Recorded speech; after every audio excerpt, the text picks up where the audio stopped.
Welcome to today's episode right here on the Beauty and the Biohacker podcast with my fabulous co-host, Katie Type A, and myself, Rachel Varga. So I'm the beauty side of Beauty and the Biohacker here.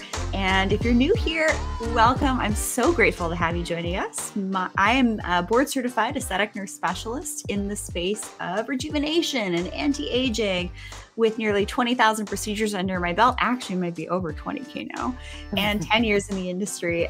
I write academic articles in the space of aesthetic medicine nursing, and also am an executive board member for the Plastic Surgical Nursing Journal. So not just expert in the space of wellness, but also in the very much intertwined in the research side of all of this cool stuff.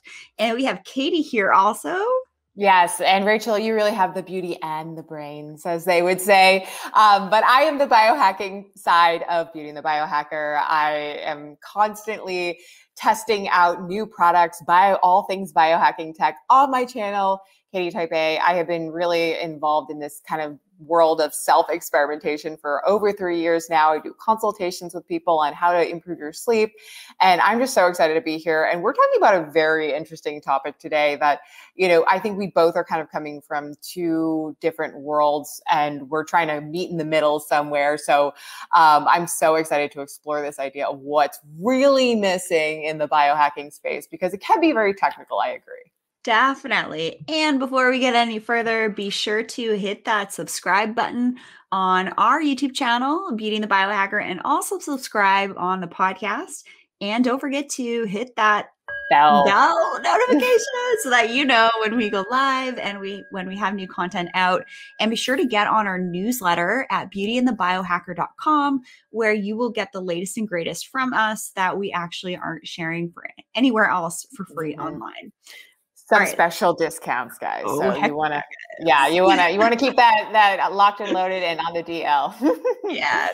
Alrighty. So what I've kind of noticed is lacking in the biohacking world is an understanding of how we can bolster our etheric health, right? So we have our physical bodies, and then we have these energy bodies around us, and there's various different layers to that.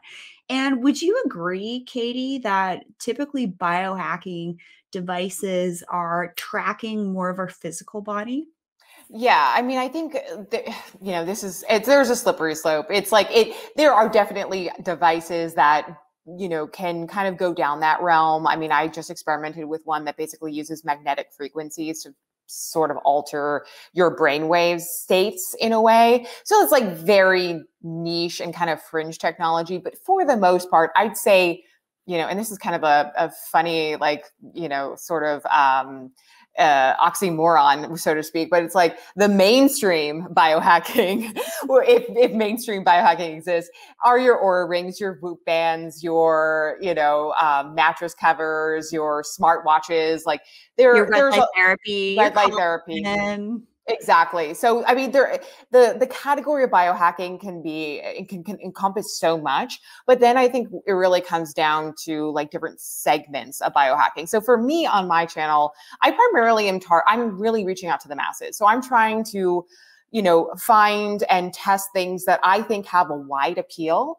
And to be completely honest, the more fringe, niche, woo-woo stuff just doesn't really sit well with a lot of people yet, myself included. I'm a little bit on the fence about this stuff, and and we can certainly unpack why, but I haven't really, short of like having an EMF kind of protecting cover on my bed, I haven't even really explored that world yet. So I'm a little reserved on that front. All right. Well, if you have ever seen those crazy people going in the ocean here in Canada to get their cold water therapy in, they're going in salt water. And through photography and different types of energetic sort of like testing, we do have devices that are able to basically look at the structure of energy and heat around our physical body. And one of the things that you could maybe start doing is take more Himalayan salt baths or getting in the ocean, because apparently the salt helps to kind of clear any issues around our physical body, which is really cool. And also, if you're bathing in magnesium, it's a great way to also allow that magnesium to be integrated into your body through your skin. So that's kind of like one sort of, physical slash also etheric type of biohacking tip that's really easy to do. It's free for the most part, especially if you have ocean around you. And then you got to stack those biohacks, right? Do your Wim Mhm. Hof breathing while you're in it. I like to watch the sunset. In fact, this evening, I'm going to go to the beach, go in the ocean myself, 7 minutes up to my jawline, and catch the sunset and get that sun gazing in at the same time. That's awesome. I'm going to play a little like devil's advocate and kind of point counterpoint, because I think, to our listeners, first of all, Rachel and I agree on so much. Like, we are both dialed into the health space and taking care of ourselves, looking good on the inside and outside. So, and we're both Virgos. So, typically Virgos tend to be a little bit more reserved and restrained about, like, I want to see the data. I want to prove science in order to kind of believe something. And Rachel, you are so much more open-minded, but you've also been dialed into kind of this, ethereal space a little bit longer than me. I'm sort of just kind of getting my feet wet, so to speak. So we're kind of coming from two different angles. Now, I watch a lot of really nerdy science shows, and I'm sure you do too. But like, for instance, one of the things that I really thought was a biohack, and I kept around my house, and I know you have one too, is a Himalayan salt lamp. And then I In watched, every room. right, and I have one And that, air purifiers. yes, I'm not discrediting air purifiers, but I have an issue with Himalayan salt lamps, and I have one in my bathroom, but it's mainly just as like a nightlight. Nightlight, yeah. But there's all this like, all these claims about like this negative ion, production that's happening from these salt lamps. And then I watched this amazing video on YouTube by this producer whose name is Veritasium, and he is like a science junkie. And so he basically demystified this idea by actually taking these salt lamps to a lab and looking at the amount of ions being produced. And it was like nothing. And so it's moments like those that I feel really downtrodden about a lot of this stuff, because I'm like, if you can't prove it to me in some physical or concrete way, like, I don't know if I'm just going to believe that it's helping clear my auras or whatnot. Like, maybe I'm not even. But you can measure that. You can actually measure the integrity of your aura through photography. But I am with you that I don't necessarily believe that having Himalayan rock salt lamps plugged in your room do change the ions in your air. Or maybe we just don't have the sophisticated technology to detect it, but I'm pretty sure we do, called spectrophotometers. That's a big word. But definitely bathing in salt and being immersed in salt, especially magnesium, we do know that that is a great way to kind of bolster up your magnesium levels in your body. Mm-hmm. And I know that for, I don't discredit that. And you can find research papers on that. But I guess that's my point, is like, without the data to back up stuff, like, why should I believe it to be true? And even with, and I'll take an example from my own channel. Like, I used a device that was, supposed to emanate magnetic frequencies to basically help you, achieve a state of calm or Harmonize or alert. something like that. Exactly. Yeah.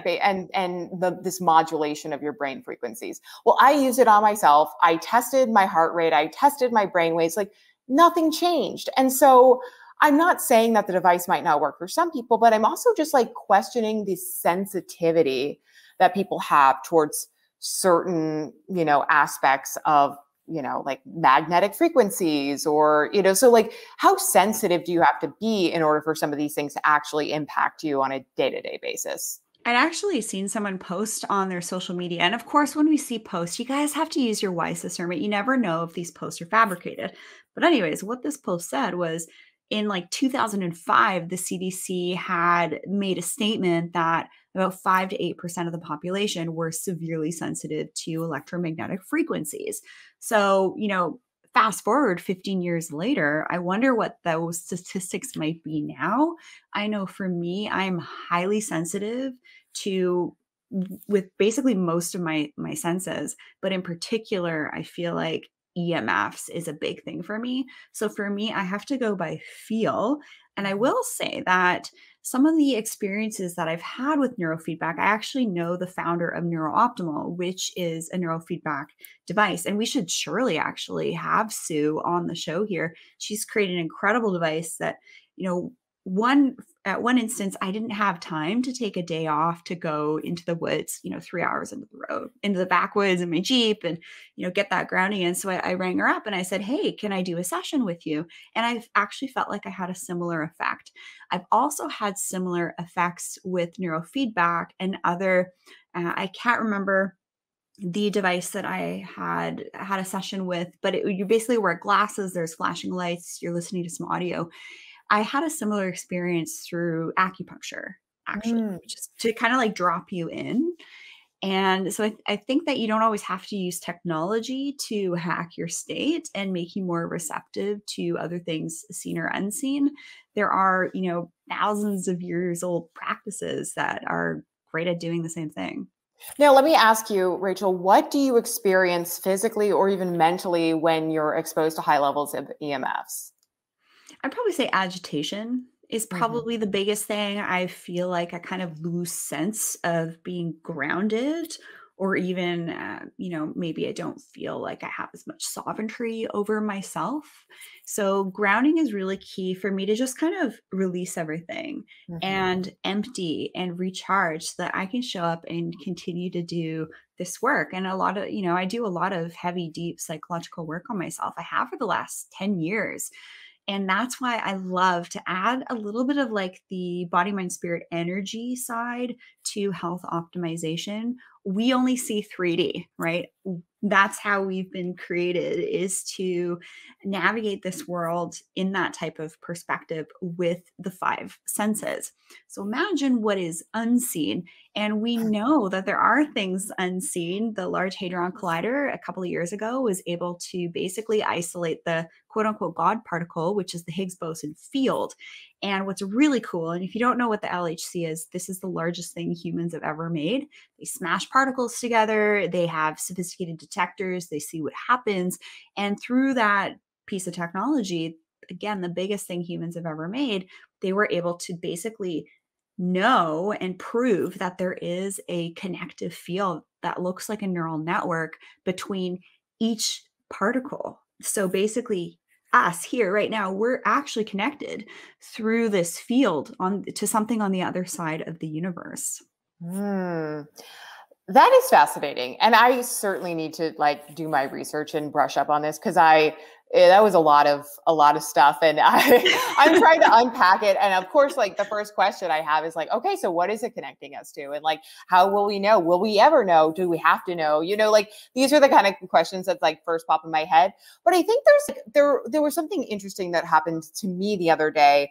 And I feel like I should just bring it up, because I think you might actually have a good take on it. So I have a lot of coincidences happen to me in my life, random acts of just that was so strange that happened at that exact time. And part of me is just it's a coincidence. And then part of me is maybe there's some other divine force. Maybe it's a synchronicity. Maybe it's a synchronicity. Exactly. And so my question, and I'm going to turn it back to you, because I sort of look at you as much more, educated in this field, and you've graduated into the spiritual hacking side of this, and I'm still such a novice. So what do you make of things like that? And are these coincidences that happen? And I guess let's just unpack that a little bit.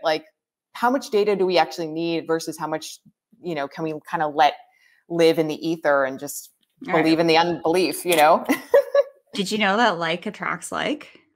Mm-hmm. So if you are vibrating at a specific frequency of fear or anxiety, you're going to bring more of that in. And that can be on this level and also other levels and planes as well. And if you are more resonating with that gratitude, joy, love, vibration and frequency, you're going to bring more of that in. And when you just start to open your eyes and look at some of the coincidences that might be happening around you, this is really key.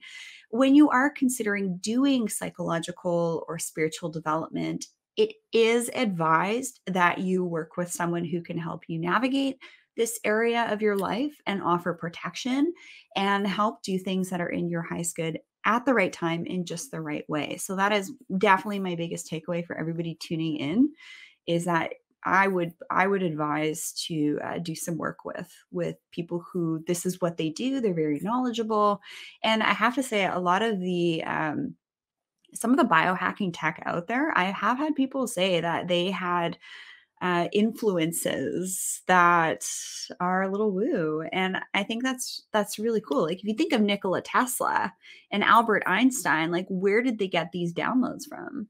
hmm Well, okay, so I'm going to turn this again on its head, and I'm going to talk about the resonating of energy, right? Like, couldn't you argue that that's just your like that you're controlling that? Like, it's all in your brain, so like naturally you're going to be attracted to people who are kind of feeling the same way. So it's like you're really in control. And this is again the biohacking part of me. It's like, well, if I say today I'm going to have a good day, and I'm like reassuring this with myself, and that's my sense of identity, then yes, I'm going to look for other people that are kind of attracted to that, right? And that are meeting that for me. I'm not going to be looking in a different direction. So how much of this is like the energy aspect that you're putting in, or how much of it is like the mental factor, or is it a combination of both? Why would they be disconnected? Hmm. They would be connected, right? It's like body, mind, spirit, energy. They're disconnected if you allow them to be disconnected. But if you Mhm. harmonize them and are doing things to support everything, then I mean, that's what I've kind of started to kind of unpack with what radiance is. It's an awareness and an understanding and a care for all of those different aspects of us, not just the physicality, which is where I think biohacking right now is kind of falling short. But there's a lot of really cool people out there that are making some pretty sweet, innovative technologies to make these other aspects of our wellness that would be considered maybe woo a little bit more scientific. And the Mhm. discovery of the Higgs boson particle field is basically proving this is hard science here, that there is a neural web that not neural web, but there's a cosmic web potentially. Well, not potentially, it's been proven that connects all of us, right? So we can access things, immediately. And the LHC is actually getting fired back up again this year. Mm. So who knows what human evolution, physics, life changing human upgrading information is going to be determined through that we might hear about or we might not hear about. Mhm. I'm going to take this conversation in just a tiny little bit of a different direction and talk a little bit about actually something controversial that I've witnessed, somewhat controversial in the biohacking space. And that is the kind of the use of plant medicine and psychedelics to actually immerse yourself into this world of spirit hacking, right? So, I haven't personally, I cannot speak to what the experiences are. I can only tell you what I've learned from listening to others who have done ayahuasca journeys. But to me, it seems like that is kind of the bio. A lot of biohackers have done this, so maybe the biohacking alternative route to shortcut some of the work that needs to be done in preparation for this to achieve that state of higher being. Would you agree with that? Do you think it's like I mean, obviously this is a very controversial subject, so I know we have to kind of dip our toes in here, but like I've heard a lot of people say, I'm doing this because I want to basically get all of the experience of like 7 years of meditation in jam packed into like a 3-hour session, right? But it doesn't really work like that. Yeah. Well, I'll share, anecdotally what I've seen some of my clients experience after having underwent ayahuasca ceremonies. I'm not saying I'm yay or nay for it, or Mhm. I mean, I haven't done any work with psychedelics and things like that, but I have seen a pretty profound shift in some of my clients that have underwent it. Also, on the flip side, I have seen people who have done, over 15 ceremonies. So, and we've heard, people like Dave Asprey say, if you have to do it all the time, like, do you really think it's working for you? And the other aspect to that is, I think maybe before people decide to open them up to anything and everything, because there is obviously going to be plus, minus. We live in duality, malevolent, benevolent. I think that first of all, you really need to kind of actually go within before seeking outwards. So really understanding, okay, what's your spiritual lineage, right? Are you atheist? Are you Christian? Are you Buddhist? Are you Hindu? There's all of these different lineages that have power in them, and where some of us are going to be pulled more in this direction or another direction.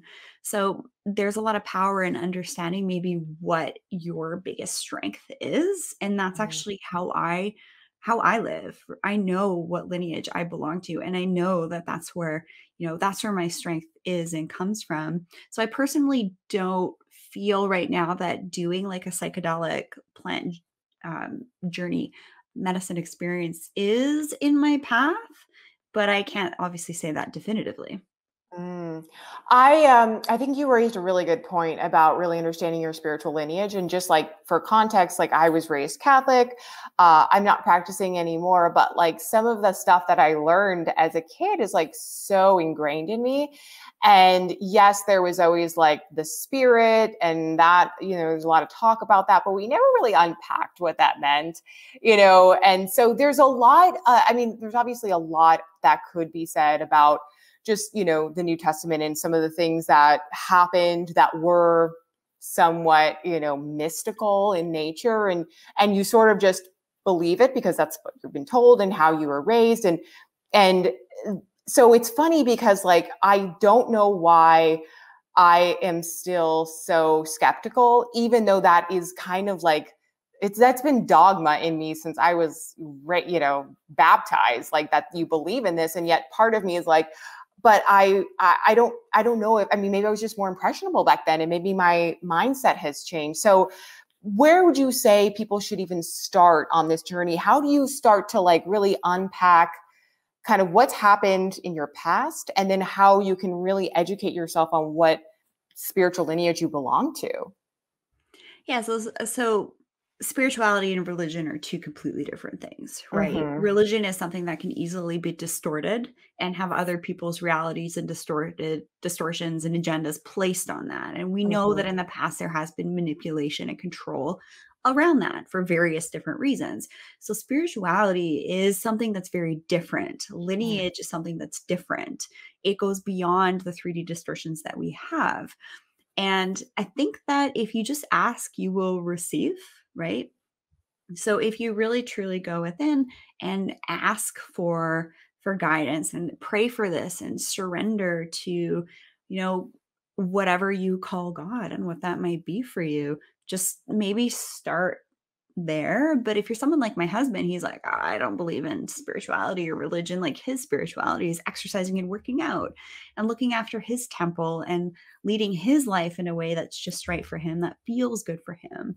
So it's going to be really different. So I don't think it's really fair for me to say, okay, I do this, you should do it too. Mm-hmm. No, because there's so many different options and avenues to go down. But, I've personally been encouraged in my psychological spiritual journey to play to my strengths.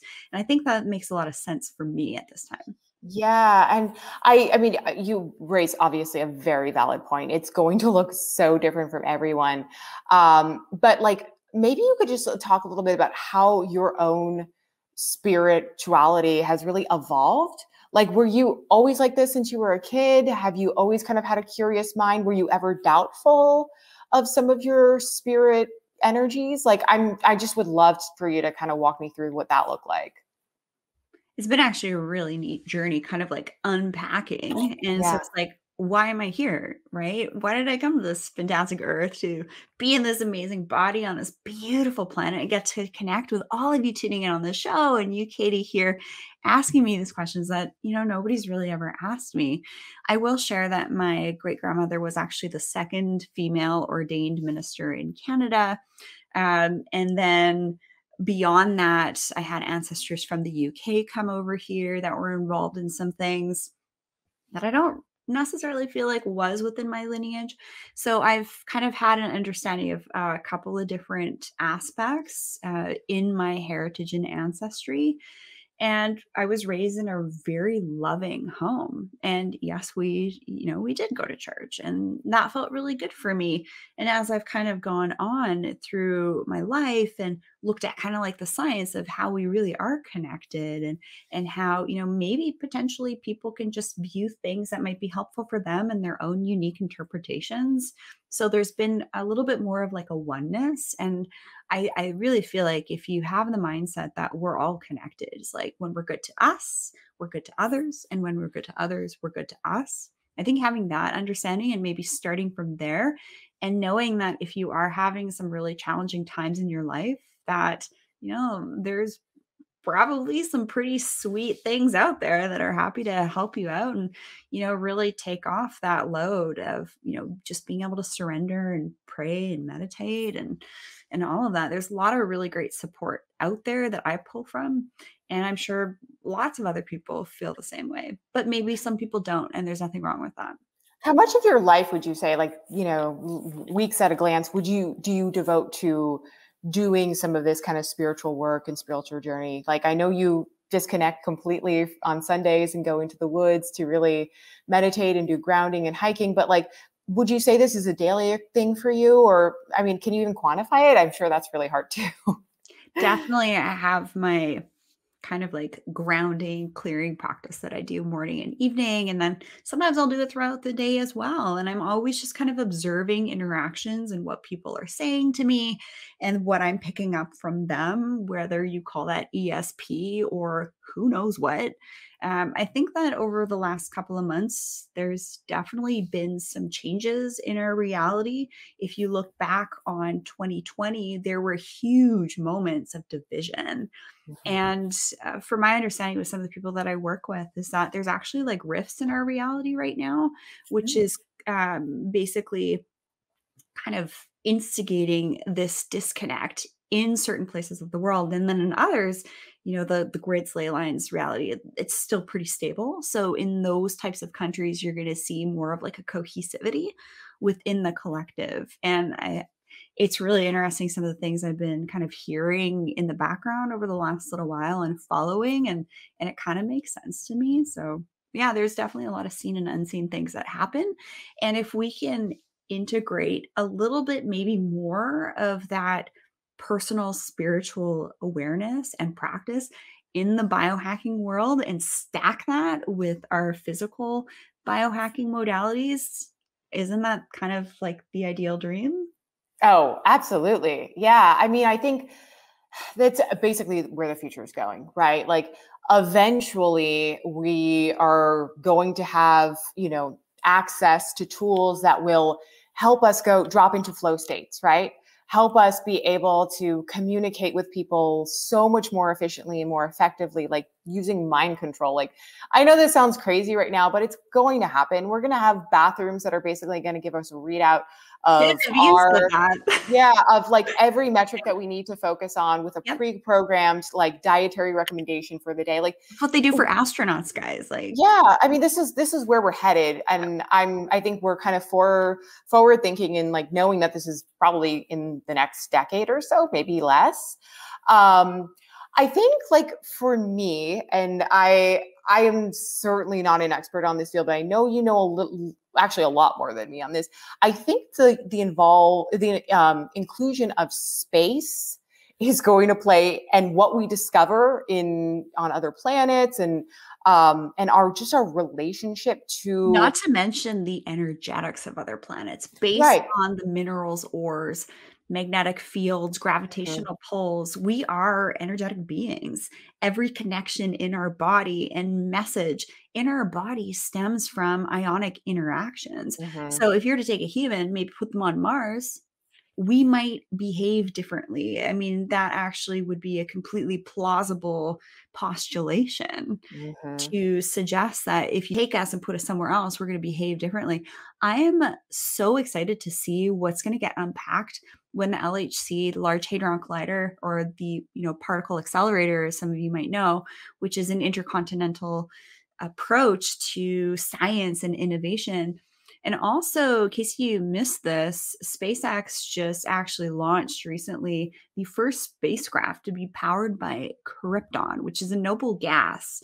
And it was discovered, over 100 years ago. And Elon Musk has basically put a new type of energy into fruition. I think we're going to see a huge advancement of the type of energies that we use, whether that's free energy, moving away from fossil fuels. I personally believe that tech's already available, but I think we'll start to see that come out. But we have to look at how we live and choose to support companies that are doing that. And just so you know, that spacecraft that was powered by Krypton, this first spacecraft, is actually brought up 60 satellites. So now Starlink, which is Elon Musk's company, has 1,060 satellites in a lower orbit. You can see this on starlink.com. And basically, once he gets to 1,400, he's able to launch a new type of internet, and it's actually currently being beta tested. Why isn't that in the news? Hello, this is huge. There's I wanted to unpack that just a little bit because I want to talk about 5G and what is the implication that that's going to have. Because, okay, so I've been reading up on this. You've shared some links with me. My understanding of what that's going to do atmospherically is very limited. Do you have any insight on how those satellites are actually going to be sending frequencies down to planet Earth, and what is that actually going to do to our energy parallel down here? And I'm thinking more about people and 5G and all of those EMFs basically. So what do you know so far from your research? Sure. So I think it was a year and a half ago, I was at a conference in Calgary, which is in Canada. It was a huge aesthetic rejuvenation conference talking about rejuvenation. And Calgary had some forest fires happening. 5G had just started to roll out. So here I go from, the island I live on to Calgary. I felt like shite.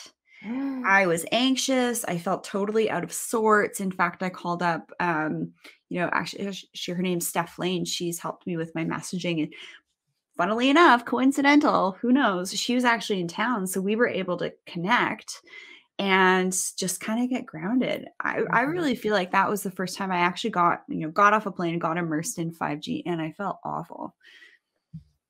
So coming back to the question, are you worried that with the, proliferation of all of these new satellites, that's actually going to have a larger impact, like a more widespread impact on the world?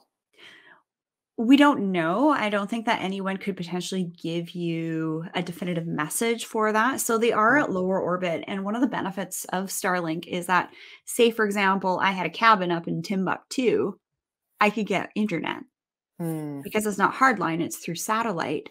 So that's kind of crazy that will be able to be accessed. And I look forward to kind of unpacking how that will work, kind of like a sat phone, but for internet, I imagine. So I think that when you're looking at biohacking, I think it's really key to understand that it's important to also recognize that you should be biohacking your environment around you, both the seen and unseen. Yeah. I mean, I just as a quick aside, when I was traveling for some family stuff in the past few months, I was, at one point staying in a mold toxic EMF laden home. I woke up with what felt like the worst hangover of my entire life. Migraine. I never get migraines. And it was a combination of pollution and just my high sensitivity to so many electric gadgets, nothing grounded. We at least try to ground things in our home, and we're safe about that. But the electricity coming out of this house was just insane. And I did experience some of that, and I felt awful for a couple of days after. So, and what's crazy is even being in New York, which was where I grew up, when I go back to New York, and I'm staying with my mom, who has a smart meter next to her, apartment complex, and there's a TV on and all of these electric devices. I feel not great. And then I come back here and I'm like, why do I feel so amazing? And I think you are finally kind of like digging at something with me with the environment thing, where there is a lot going on, in me, on a physical, but I think also like maybe a little bit of that kind of energy level too. So that's kind of my takeaway. And yes, I do want to explore this a little bit more. When I actually was in New York, I think it was last year, I was teaching a couple of providers on some of my aesthetic practices, which is really fun. I kind of did a tour from New York to California and did lots of teaching and presenting and stuff like that. And so I was going to New York initially for a conference, and then I was doing trainings after that. And I thought for sure I wasn't going to feel great in New York, but I actually felt freaking awesome. And I went into Times Square with one of my girlfriends. The energy there was like palpable. I felt really, really good. And this surprised me. So I think that maybe I didn't feel very good in Calgary. Maybe because of the forest fire smoke. Maybe because they just rolled out 5G and it was my first time feeling that. Or maybe it's just the energetics and also the soil and the ores and the minerals that is under Calgary. And then when I went to New York, it was kind of like maybe underneath the ground, there's different ores, right? I've heard lots of people say that New York is actually sitting on a certain type of ore, but I felt awesome. I mean, that's just because New York is so fun. And if you're not like, well, I love New York mug. Coincidence? But let me say one thing about New York. If you are a former New Yorker, or if you are and still a New Yorker listening to this, like, I love New York with all my heart. I will always identify myself as a New Yorker till the day I die. However, there was a part of the energy that was exciting to you that gets draining over time. And that was one of the reasons why I was, that was my impulse sort of for moving to a different coast and a different sort of, kind of more relaxed environment. It was just so hustle and bustle all the time. It's great if you're like trying to achieve something over like 2 days.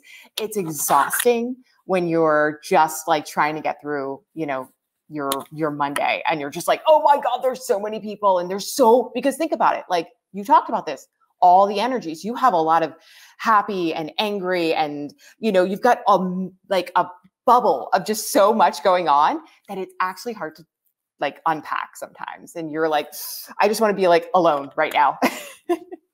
Yeah, I mean, all last evening, I was just like, sorry, hubby, I'm just going to listen to some meditation music, put on my juke light, and just kind of go within for all evening.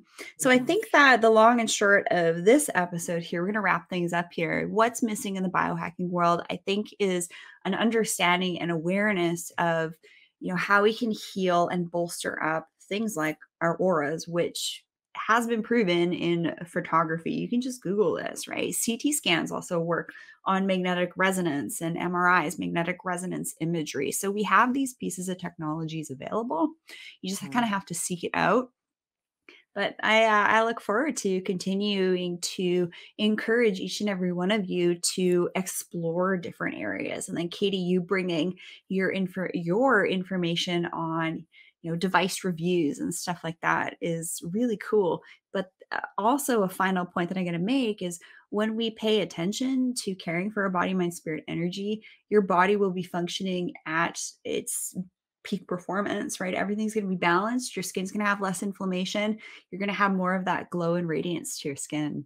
It's so true. I mean, it's so well said. And I think just give it a little bit more time and we will start to kind of see some of these devices emerge coupled with some more of the kind of data observations and clinical trials around it that I think a lot of skeptics are going to be looking for. So I'll keep my eyes peeled. I'll be one of the first to do a review, and I will report back with you on all of my findings. Thanks everybody for tuning into this episode right here on Beating the Biohacker. Be sure to subscribe and hit the bell so you know when we go live. Get on the newsletter at beautyandthebiohacker.com so that you know when we go live. It's just this little pop-up. We'll give you some information on the latest and greatest. feel free to reach out to me directly for a one-on-one call for skin health optimization for what you can do at home and in the clinic. And if you're a fellow provider, please reach out. Send us an email at info@beautyandthebiohacker.com, and ways to reach out to Katie and I through our both personal one-on-one sessions are all listed there.